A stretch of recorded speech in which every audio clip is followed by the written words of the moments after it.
The air felt electric on the International Space Station's observation deck as dozens of officials and diplomats gathered for what would become the most significant moment in human spaceflight history.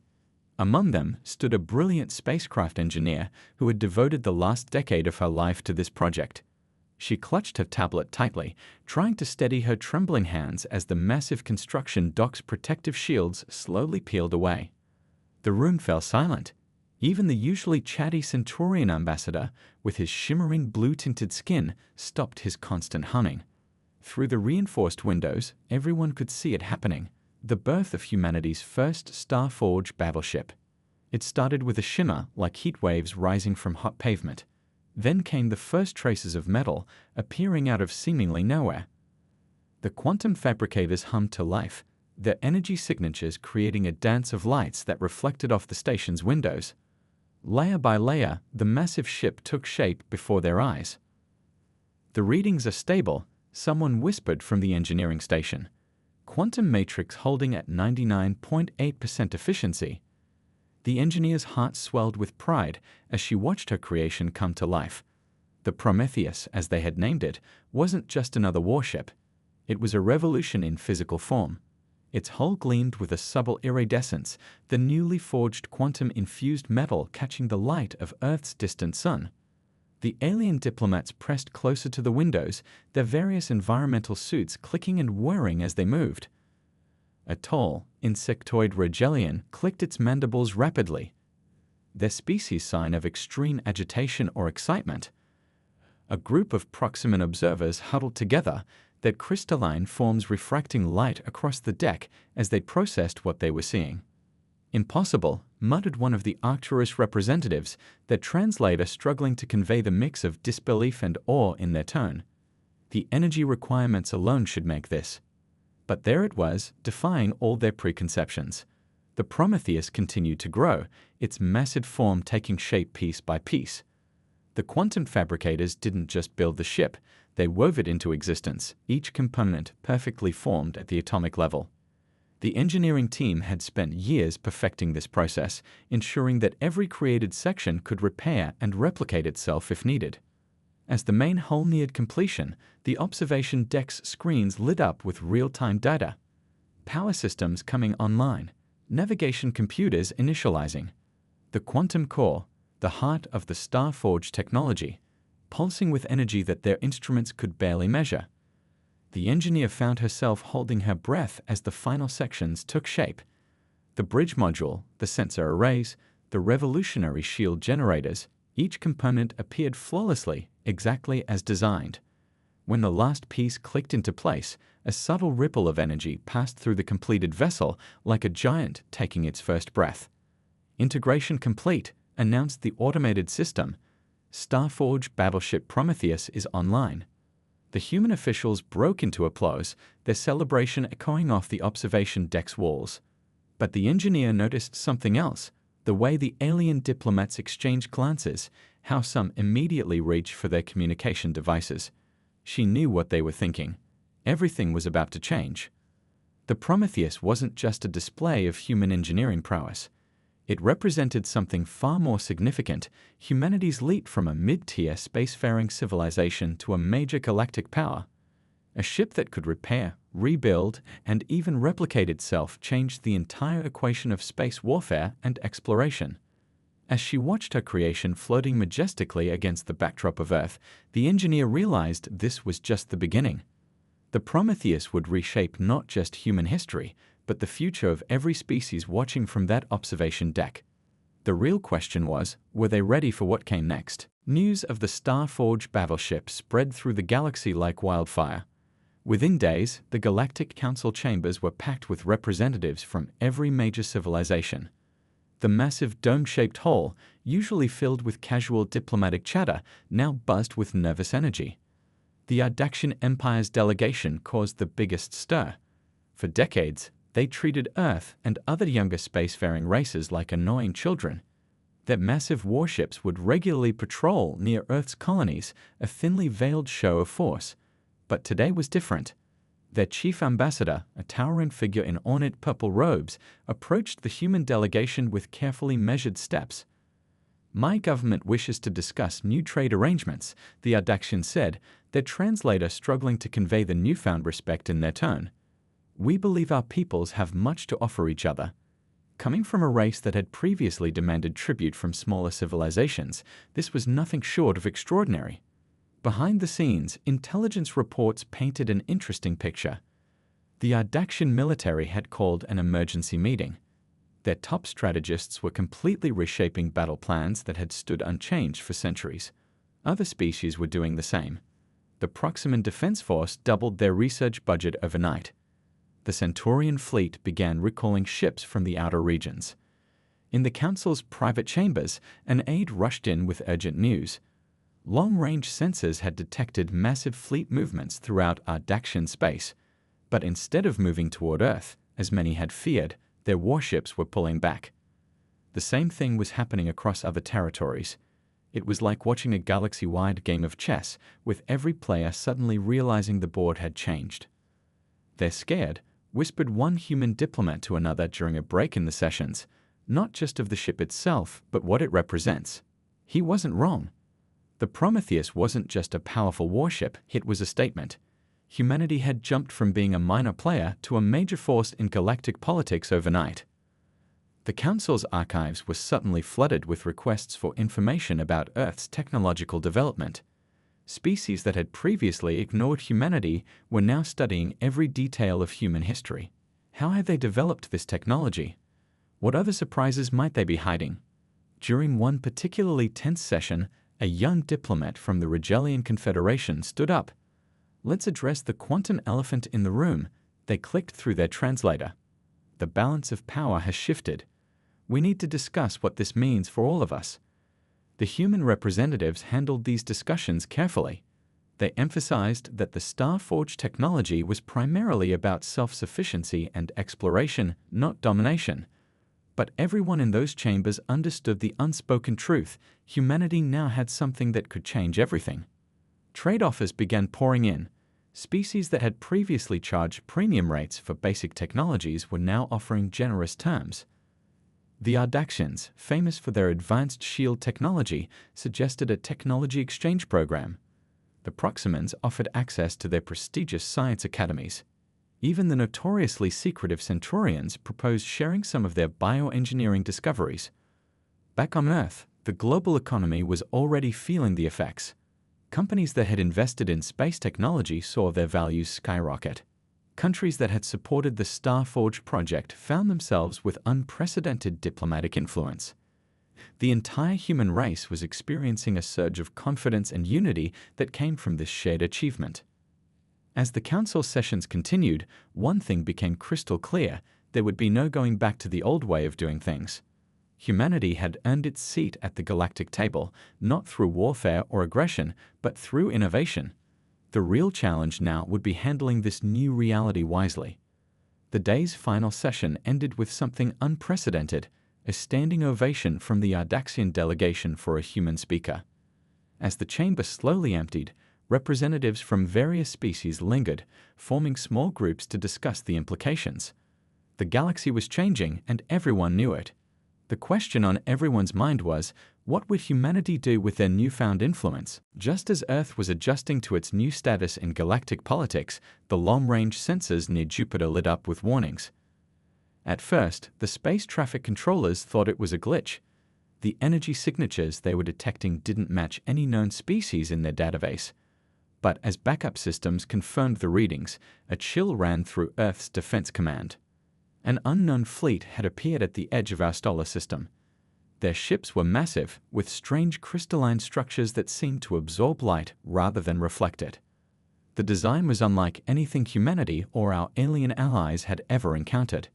These were the Vorath, and they had chosen this moment to make their presence known. Multiple contacts, approaching Jupiter's orbit, called out a controller at Space Command headquarters. The massive screen showed dozens of red dots moving with purpose through our solar system. The Vorath hadn't responded to any attempts at communication. Their ships simply pushed forward, ignoring all standard diplomatic protocols. The timing wasn't a coincidence. Intelligence analysts quickly pieced together the truth. The Vorath had been watching, hidden in deep space, waiting to see how other species would react to humanity's star-forged technology. They'd interpreted the diplomatic scramble as a sign of weakness, a perfect moment to test Earth's defenses. Earth's military leaders gathered in the crisis room, their faces illuminated by holographic displays showing the approaching fleet. They're positioning themselves to cut off our outer colonies, one admiral pointed out, gesturing to the tactical display. Classic isolation strategy. The Prometheus, still running final systems checks in Earth orbit, received its first real mission much sooner than anyone had planned. As the massive battleship powered up its engines, the crew felt the weight of history on their shoulders. They weren't just testing new technology anymore, they were defending their home. The Vorith's first message finally came as their fleet reached Jupiter's moons. It was short and direct. Your advancement threatens the natural order. Submit to evaluation or face correction. The translation computers struggled with their language, but the intent was clear enough. Humanity's response was equally brief. The Prometheus accelerated toward Jupiter, its quantum engines leaving a trail of blue energy that could be seen from Earth's telescopes. As it approached, several Vorith scout ships broke formation to intercept. They'd probably expected the usual cat and mouse game of space combat. What they got was something entirely different. The first shots came from a Vorith destroyer, energy beams designed to disable conventional shield systems. But when they hit the Prometheus, something extraordinary happened. The quantum-forged hull didn't just absorb the attack, it adapted. The ship's surface rippled like water, the energy being channeled and redistributed harmlessly. The Vorith commanders must have been shocked when their scans showed zero damage to the human vessel. They launched a second volley, this time with their main weapons. The Prometheus's response demonstrated why the star-forged technology was so revolutionary.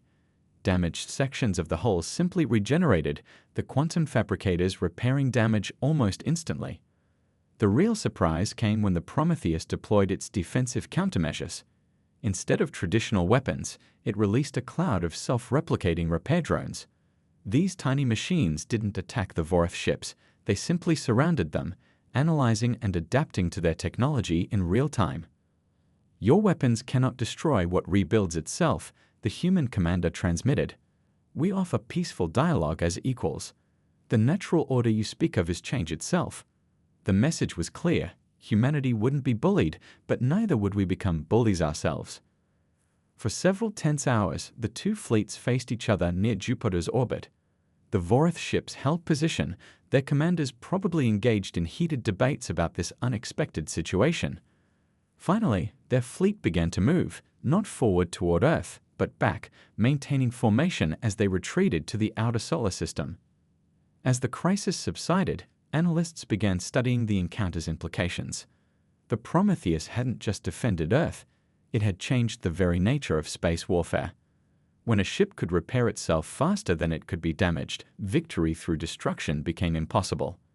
The question was, would this lead to more peace, or would it push others to develop even deadlier weapons? The encounter with the Vorith scouts had revealed just how revolutionary the Prometheus really was. In the ship's main engineering bay, technicians pored over data from the recent skirmish, their excitement growing with each new discovery. The quantum fabrication system hadn't just repaired damage, it had learned from each hit, making the hull stronger with every attack. "Look at these readings," one engineer said to his colleague, pointing at a holographic display. The hull wasn't just regenerating, it was evolving. The data showed how the quantum-forged metal had restructured itself at the molecular level, creating new patterns that better absorbed and dispersed energy weapons. The Prometheus had transformed the very concept of space combat. Traditional battles relied on overwhelming force or clever tactics to disable enemy ships.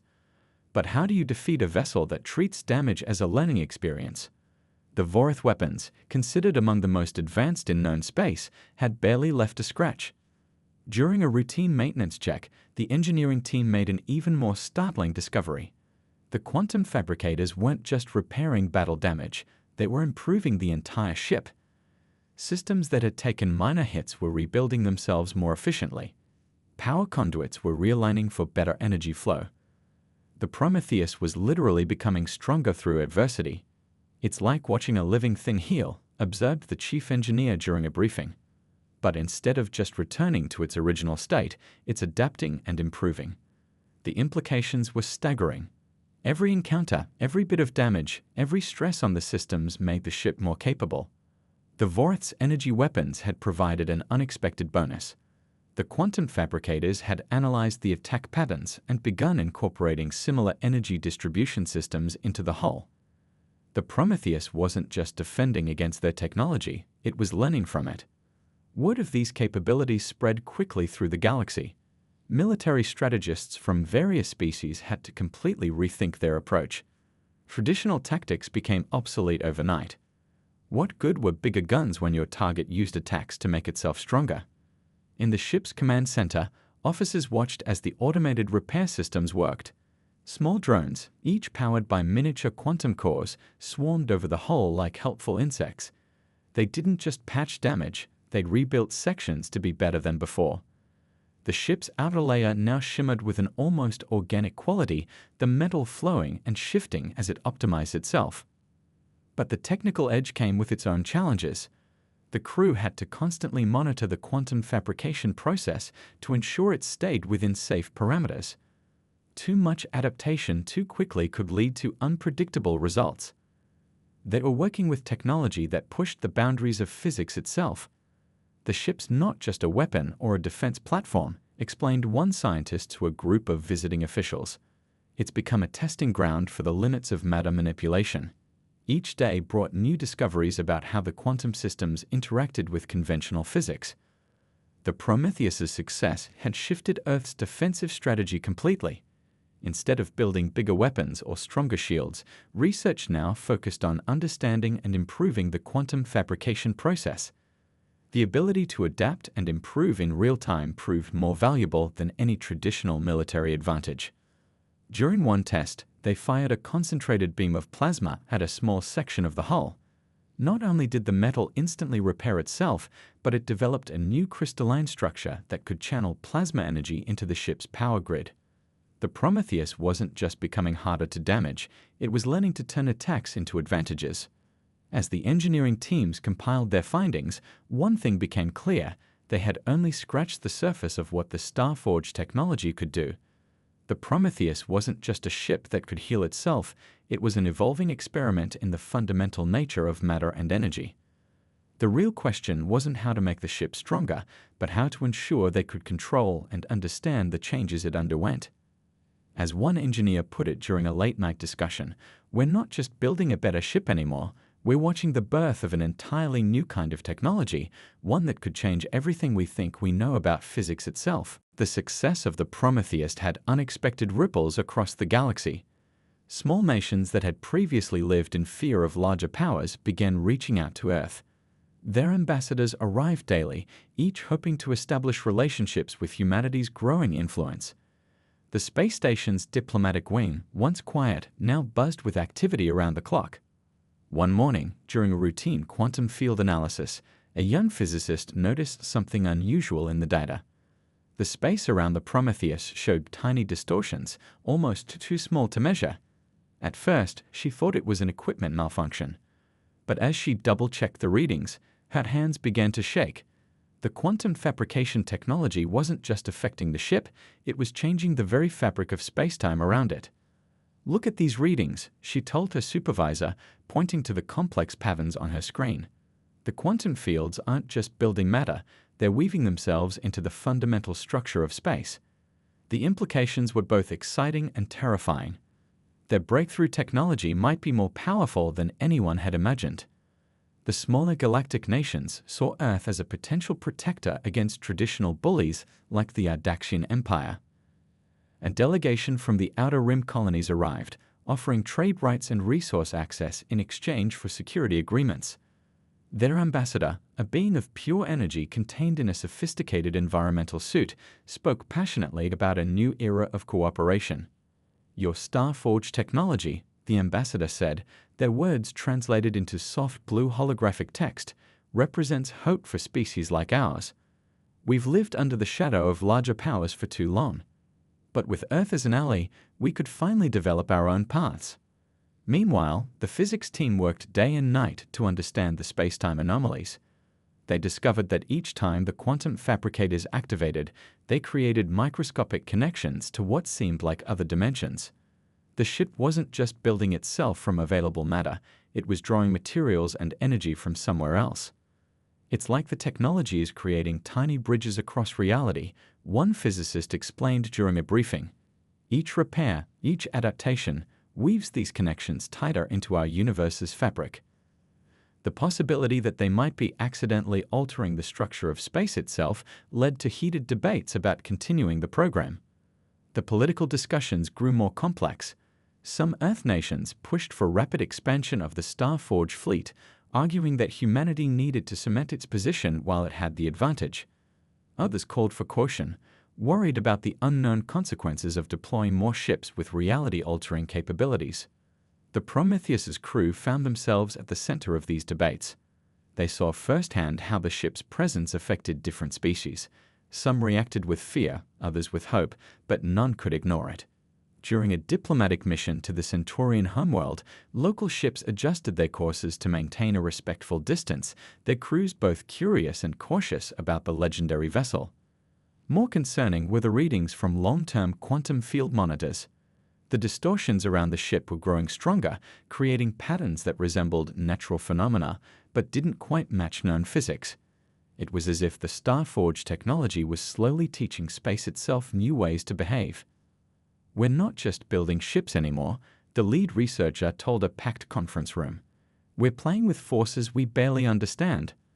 The room fell silent as detailed scans showed how the quantum fields rippled outward from the Prometheus, affecting everything they touched in subtle but measurable ways.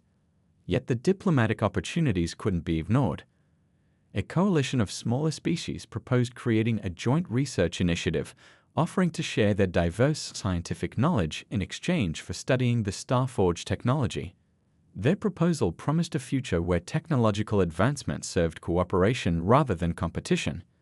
As Earth's leaders weighed these opportunities against the growing concerns about the technology's effects, one thing became clear: they were standing at a crossroads. The power to reshape matter had led them to the power to reshape reality itself. The question wasn't just how to use this power, but whether they were ready for its consequences. Back on Earth, heated debates erupted in government chambers worldwide. The power of the Starforge technology had everyone taking sides. In one corner sat the expansionists, their voices growing louder with each passing day. "We need to build more ships now," a senior military advisor argued during a global security meeting. "The technology gives us an advantage we can't waste." The other side preached caution. During a public forum, a respected physicist stood up and challenged the rush to expand. "We're dealing with technology that can alter the fabric of space itself," she warned. "One ship has already shown effects we barely understand. What might a fleet do to our reality?" The Prometheus's crew found themselves caught in the middle of this storm. They'd seen firsthand what their ship could do, both the incredible achievements and the unsettling changes it created in space around them. During their quiet moments between shifts, they often discussed the weight of their responsibility. "Sometimes I look out at the stars," one engineer confided to his crewmate during a maintenance check, "and wonder if they look different now because of what we're doing." The quantum fields generated by the ship had started creating visible distortions in space, like ripples in a cosmic pond that never quite settled. Public opinion shifted daily as new information emerged. A video from the ship's last encounter with hostile forces went viral, showing how the Prometheus absorbed an attack and turned it into improved armor. People were amazed, but also frightened.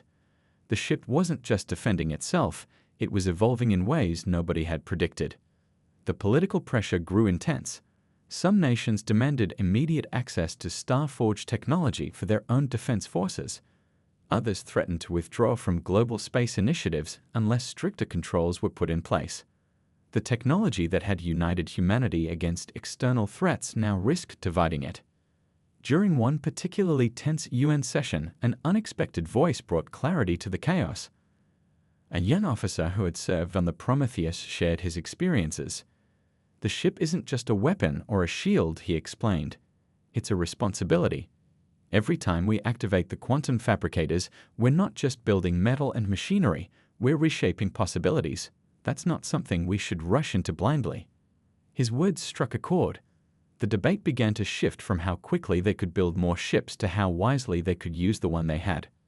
Research teams proposed new protocols for monitoring quantum field effects. Engineers developed safety measures to prevent unexpected adaptations. Meanwhile, the Prometheus continued its patrols, its presence alone maintaining peace in regions that had known only conflict. Alien species that had been enemies for generations found themselves negotiating, knowing that traditional warfare had become obsolete in the face of self-repairing ships. The crew's daily logs revealed the human side of operating such advanced technology. They wrote about the strange beauty of watching damaged sections rebuild themselves, the eerie silence during quantum field surges, and the responsibility of wielding power that could reshape reality.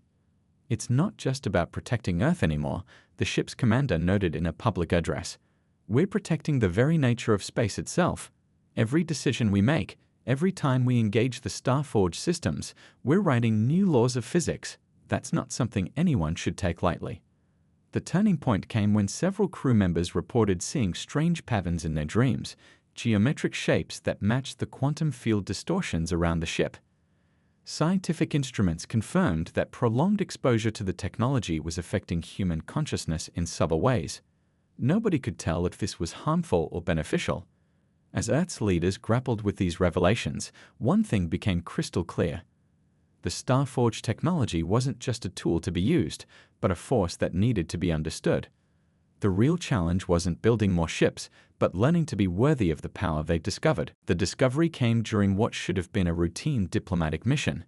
The Prometheus was visiting a newly discovered solar system when their sensors picked up something unusual. Hidden beneath centuries of cosmic dust lay the remains of an ancient space station. But what made everyone's blood run cold was its familiar quantum signature, almost identical to the Starforge technology. "It's impossible," whispered one of the science officers as the first scans came in. The structure was millions of years old, yet its degraded systems showed unmistakable signs of quantum fabrication technology. The entire crew gathered around their stations, watching in amazement as more data poured in. The ancient station was massive, easily 10 times the size of anything humanity had built. Its walls contained the same self-repairing properties as the Prometheus, though they had long since run out of power. More fascinating were the logs they managed to recover, written in a language that seemed to shift and change as they studied it. They weren't just building ships, a linguist announced after days of analyzing the recovered data. They were trying to weave their entire civilization into the fabric of space-time. The ancient race had discovered that quantum fabrication wasn't just about creating matter, it was about becoming one with the universe itself. The Prometheus's own systems began behaving strangely near the ruins. The quantum fields pulsed in sync with the ancient structure, like two instruments finding harmony. Engineers watched in amazement as their ship's systems started interfacing with technology millions of years old, sharing secrets across the ages. One particular discovery shook everyone to the core. The ancient civilization hadn't disappeared, they had transformed. Their experiments with quantum fabrication had led them to evolve beyond physical form. The station wasn't a ruin, it was a message left behind for whoever followed in their footsteps. Back on Earth, the implications hit hard. Humanity hadn't invented the Starforge technology, they had rediscovered it. The quantum fabricators weren't just building ships, they were following a path that another species had walked long ago. Each repair, each adaptation, was pushing them along the same evolutionary track. "Look at these readings," a physicist pointed out during an emergency briefing. The quantum field distortions around the Prometheus matched patterns found in the ancient station perfectly. Every time they used the technology, they weren't just fixing the ship, they were slowly changing the fundamental nature of space around them. The crew began noticing subtle changes in how they perceived reality. Engineers who worked closely with the quantum systems reported seeing patterns in everyday objects that they'd never noticed before. It was as if the technology was teaching them to see the universe as it truly was, a vast web of interconnected quantum possibilities. During one exploration of the ruins, they found a chamber that seemed to respond to human presence. The walls shimmered with living light, displaying images of worlds and civilizations long forgotten. It was both beautiful and terrifying, a glimpse of what humanity might become if they continued down this path. The ancient logs revealed more with each passing day. The previous civilization had spread quantum fabrication technology throughout their empire, but instead of using it for war or conquest, they had used it to evolve. Each ship, each station, each piece of technology had brought them closer to understanding the true nature of reality. "We're not just building better ships," the lead researcher explained to a stunned audience. "We're participating in an experiment that's millions of years old." The Starforge technology isn't a weapon or a tool, it's an invitation to become something more. As the Prometheus hovered near the ancient station, its crew felt the weight of this revelation. Their ship wasn't just a triumph of human engineering, it was the next step in a journey that had begun long before humanity existed. The question wasn't whether they should continue using the technology, but whether they were ready for where it might lead them. The quantum fields pulsed quietly, weaving ship and crew and space itself into patterns that grew more complex with each passing moment. Humanity stood at the threshold of something greater than they had imagined, inheritors of a legacy left behind by those who had transcended the very concepts of matter and energy. The crisis erupted without warning. A group of rogue scientists, convinced that humanity couldn't wait to evolve naturally, attempted to steal the Starforge blueprints. Their plan was bold but dangerous. They wanted to accelerate the quantum transformation process that the ancient civilization had undergone. Deep in the rings of Saturn, hidden monitoring stations picked up unusual energy readings. A stolen research vessel, modified with experimental quantum technology, was making its way toward the Prometheus. The thieves had somehow copied parts of the Starforge design, but their rushed implementation was unstable. "Those quantum fields are completely uncontrolled," warned the chief engineer, studying the readings. The stolen ship's makeshift fabricators were causing visible distortions in space, like tears in the fabric of reality.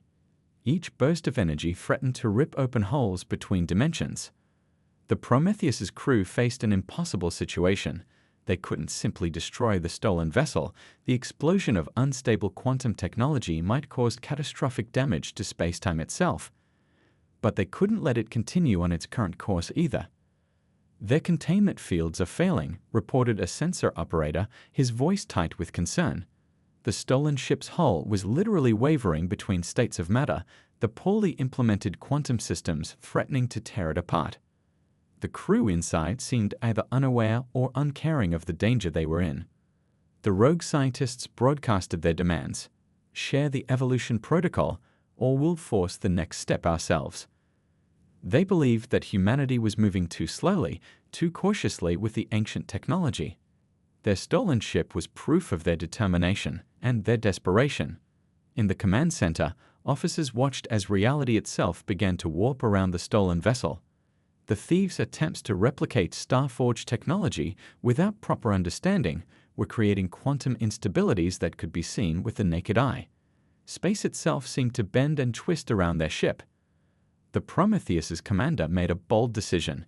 Instead of attacking, they activated their own quantum fabricators at full power. The ship's systems, refined through months of careful study and development, reached out toward the unstable vessel. The plan wasn't to destroy, it was to heal. "We're extending our quantum field," explained the chief engineer, "trying to stabilize their systems with ours." It was like throwing a lifeline to a drowning swimmer, but on a quantum level. The Prometheus's advanced technology could potentially contain and correct the dangerous instabilities. The sight was extraordinary. Two ships connected by streams of quantum energy, one chaotic and unstable, the other ordered and controlled. The Prometheus's fields slowly encompassed the stolen vessel, its superior technology working to prevent a disaster that could have torn a hole in space itself. Through it all, the crew remembered the ancient civilization's message. The Starforge technology wasn't meant for dominance or destruction. It was a path toward understanding and evolution. Using it to save lives, even those who had tried to steal it, was exactly what it was designed for. "Look at the field harmonics," whispered a science officer. The quantum patterns between the two ships were aligning, the Prometheus's stable field gradually bringing order to chaos. The stolen vessel's dangerous fluctuations began to subside under the influence of properly controlled technology. The rogue scientists, facing the reality of their situation, finally powered down their unstable systems. As their ship was carefully towed back to Earth, many of them wept, not from fear of punishment, but from witnessing firsthand how the technology was meant to be used. The incident taught humanity a crucial lesson. The path to evolution couldn't be rushed or forced. The ancient civilization had left them star-forged technology not as a shortcut to power, but as a tool for growth and understanding. True advancement would come not from stealing or forcing change, but from learning to use the technology wisely and well. As the crisis ended, the quantum fields around both ships settled into calm patterns. The stars above Saturn shone clearly again, no longer distorted by uncontrolled energy. The Prometheus had faced its first internal human challenge not with weapons, but with wisdom, exactly as the ancient builders might have hoped. The aftermath of the Saturn crisis changed everything. World leaders gathered at the United Nations to discuss the future of star-forged technology. The Great Hall buzzed with conversation as representatives from every nation shared their thoughts on how to move forward. But this time, the tone was different, more thoughtful, more unified. A young engineer who had helped stabilize the stolen ship stood before the assembly. "We've been thinking about this all wrong," she explained, her voice steady despite the enormous crowd. "The star-forged technology isn't about building better weapons or achieving dominance. It's about understanding our place in the universe." The evidence was clear in the data collected during the crisis. When the Prometheus had reached out to save the stolen ship, the quantum fields had done more than just stabilize the dangerous situation. They had demonstrated a fundamental truth about the technology. It worked best when used to help, to heal, to understand. The first step was the creation of the Starforge Accord, a framework for sharing the technology safely. Instead of keeping it locked away, Earth would establish research centers where scientists from all nations could study and develop it together. The focus would be on understanding and growth, not military applications. "What makes the Prometheus special isn't its power," the ship's commander told reporters. "It's what it teaches us about ourselves and our universe." The ship had become more than a vessel. It was a bridge between humanity's present and its potential future. The alien communities watched these developments with growing interest. The Ardaxians, once feared as aggressive expansionists, were among the first to sign up for joint research projects. Their scientists worked alongside humans, studying how quantum fabrication could be used for exploration and discovery rather than conquest. Inside the Prometheus's engineering bay, the quantum fields hummed with new purpose. The ship's systems were being reconfigured, not for battle, but for deep space exploration. Each adaptation now focused on understanding the mysteries left behind by the ancient civilization that had first developed the technology.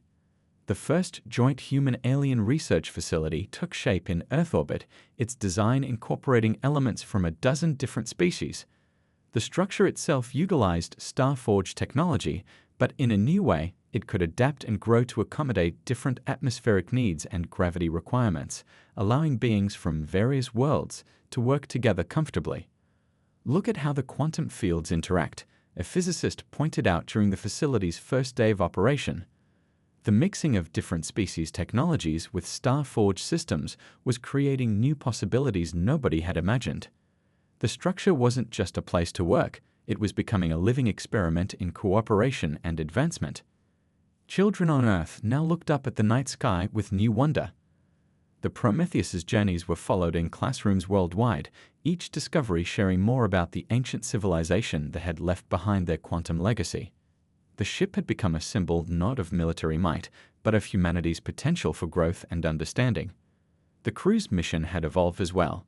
Instead of patrolling for threats, they spent their time exploring the boundaries of known space, seeking out more artifacts and knowledge left behind by the ancient builders. Each discovery brought humanity closer to understanding their place in the cosmic story. During one quiet evening shift, as the Prometheus passed through a distant star system, the quantum fields pulsed with an almost musical rhythm. The crew watched in wonder as new patterns formed in the ship's structure, beautiful and complex. They were no longer just operating a vessel, they were participating in the universe's ongoing evolution. "We're not just building ships anymore, The lead researcher noted in her final report, "We're building bridges between species, between civilizations past and present, between what we are and what we might become." The Starforge technology had shown them that true power lay not in domination, but in understanding. As Earth's first joint research facility celebrated its opening, the Prometheus stood watch nearby, its quantum fields harmonizing with the new structure. The ship that had begun as a symbol of human military achievement had become something far greater, a testament to the power of wisdom over force, of cooperation over conflict, of understanding over fear.